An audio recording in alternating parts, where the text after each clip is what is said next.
ukuran super ini ikan nila bioflok nih.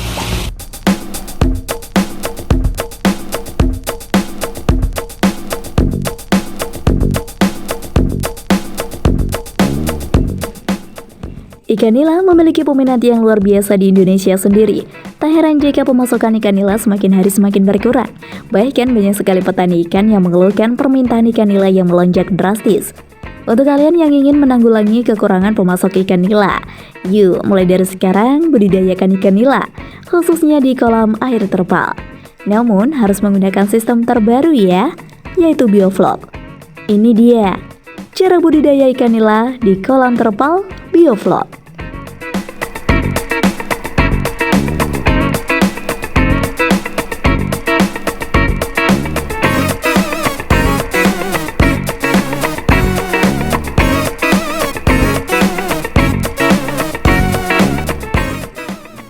Pelajari sistem budidaya bioflok.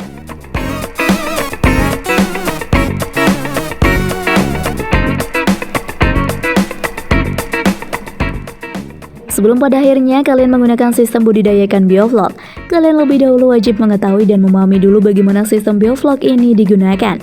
Nah guys, sistem bioflok ini memanfaatkan mikroorganisme untuk mengolah limbah. Limbah yang telah menggumpal tersebut akan menjadi makanan alami untuk para ikan-ikan. Budidaya sistem bioflok ini mampu diterapkan dalam kolam sempit dan dapat diproduksi ikan yang lebih banyak. Hanya dalam waktu yang singkat, sehingga hal ini berkaitan dengan biaya produksi yang semakin berkurang, sedangkan produktivitas ikan semakin meningkat. Dari ini saja kalian sudah bisa dong melihat bagaimana sistem ini bekerja dengan sebagaimana yang telah diharapkan oleh para petani ikan. Jadi tunggu apa lagi? Yuk deh, langsung saja intip bagaimana caranya.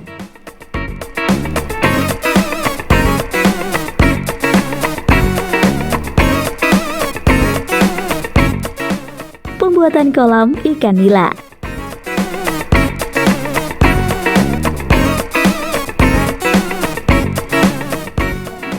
Sebelum melangkah dalam tingkatan awal, sebaiknya kalian perlu mengetahui terlebih dahulu apa sih sistem bioflok itu.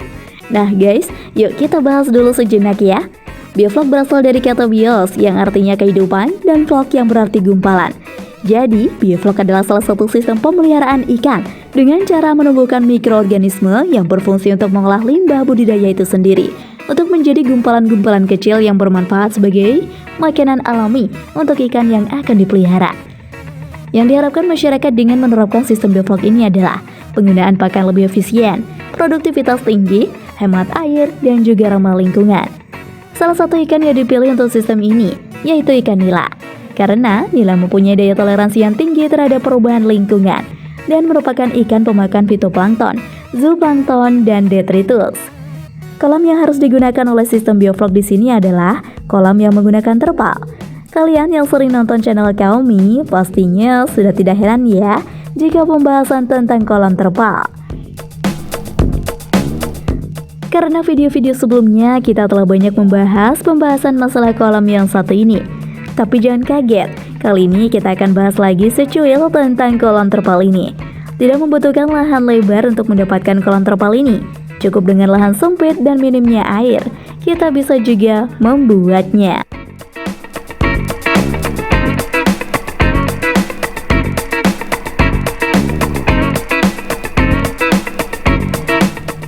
Teknik pembuatan kolam terpal.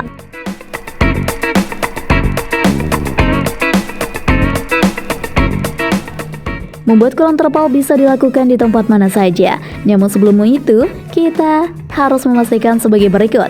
Pertimbangan teknis membuat kolam terpal untuk ikan nila. Dalam hal ini, kita harus memperhatikan terlebih dahulu sumber air yang ada di sekitar kolam itu. Agar lebih bagus, kita sebaiknya menggunakan air sungai untuk kolam terpal karena mengandung mikroba yang sangat baik untuk konsumsi ikan nila. Ketinggian lokasi juga sangat berkesinambungan khusus dalam suhu kolam nantinya.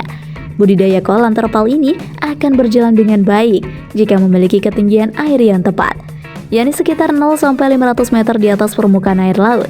Tidak hanya itu, ukuran kolam juga berpengaruh dalam usaha ini.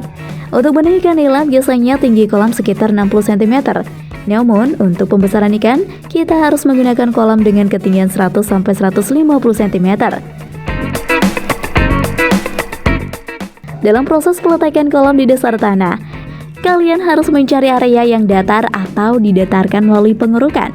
Pembuatan kolam terpal ini tidak boleh menggunakan bahan yang tajam, yang sangat berisiko merusak terpal, sehingga mengakibatkan kolam ikan menjadi bocor dan rusak. Budidaya ikan ini harus memperhatikan air limbah juga ya guys. Jika kita menggunakan kolam terpal ini di tempat yang padat penduduk, maka kita perhatikan air limbah dari kolam tersebut agar tidak mengganggu warga sekitarnya. Solusinya yaitu dengan membuat saluran pembuangan permanen dengan menggabungkan pipa kolam terpal dengan sungai di sekitarnya.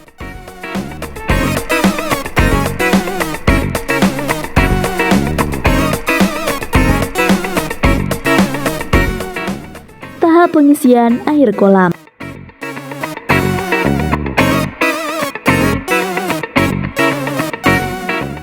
Pengisian air kolam tidak dilakukan sembarangan ya sobat. Agar hasil panen memuaskan, sahabat juga harus mengukur kedalaman dan pH dalam air. Untuk ikan nila, kedalaman biasanya berkisar 100-150 cm dengan pH 7 atau 8. Air yang digunakan dalam kolam harus benar-benar bersih dan jernih atau bebas dari patogen.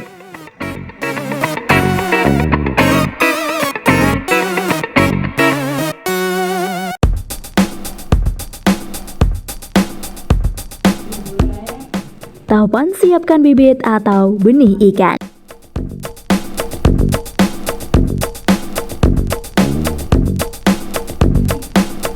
Langkah selanjutnya yang harus dilakukan adalah menyiapkan bibit ikan yang akan dibudidaya. Salah satu cara untuk mendapatkan bibit yang bagus adalah dengan meneliti gerak gesitnya ikan saat berenang. Jika ikan itu gesit dan responsif, maka ikan tersebut dikategorikan ikan sehat. Tidak hanya itu saja, kalian harus memperhatikan anggota tubuh ikan harus lengkap.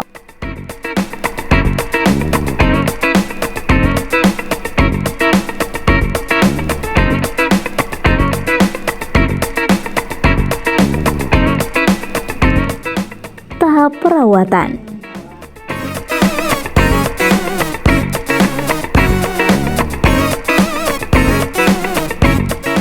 Perawatan kolam dan ikan memang sangat penting. Hal ini harus dilakukan secara disiplin.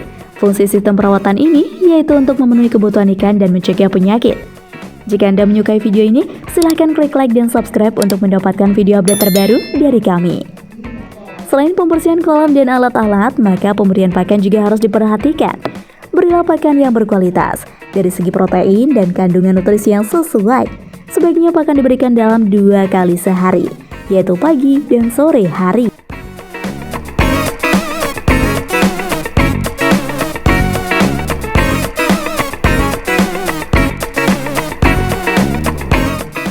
Tahap pengecekan.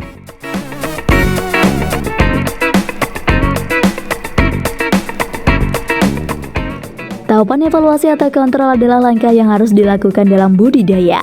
Langkah ini harus dilakukan setiap hari untuk memantau pertumbuhan ikan nila, kualitas air dan kualitas bioflok yang digunakan.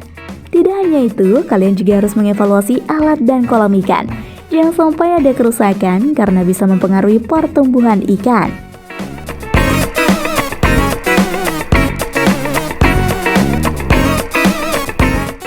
Tahap panen ikan nila.